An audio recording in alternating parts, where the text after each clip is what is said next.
La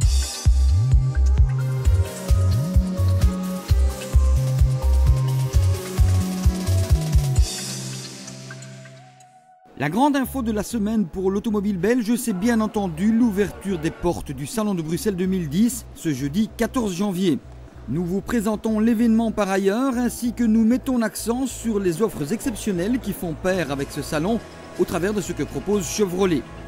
Chevrolet qui en ce moment présente aussi une jolie nouveauté au salon de Détroit, avec une bouillante petite version RS de son Aveo.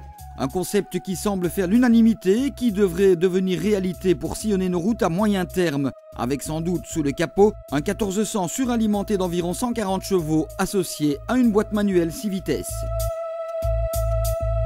Quant au cousin Opel, c'est sur base de sa Corsa qu'il crée l'événement avec la série Color Race qui fait référence à l'iconique Kadett B Sprint de 1971. Comme elle propose une robe qui mêle une teinte pétante au noir pour le toit et le capot.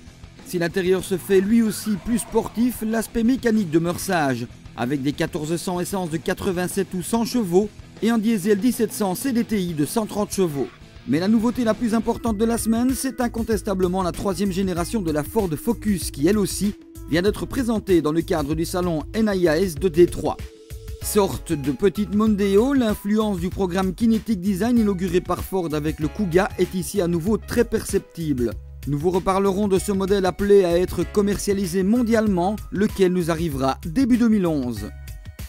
Toujours dans l'expectative quant à son avenir, Saab a lancé cette semaine la production de sa nouvelle 9.5, de même que la maison suédoise vient de produire son premier cabriolet local. Une conséquence de la décision prise en 2009 de ramener l'ensemble de la production Saab sur les chaînes de montage de Trollhättan, ce qui dans le cas des 9.3 convertibles met fin à une production jusque-là assurée par des sous-traitants comme le finlandais Valmet ou plus près de nous, Magnaster dans son usine autrichienne de Graz.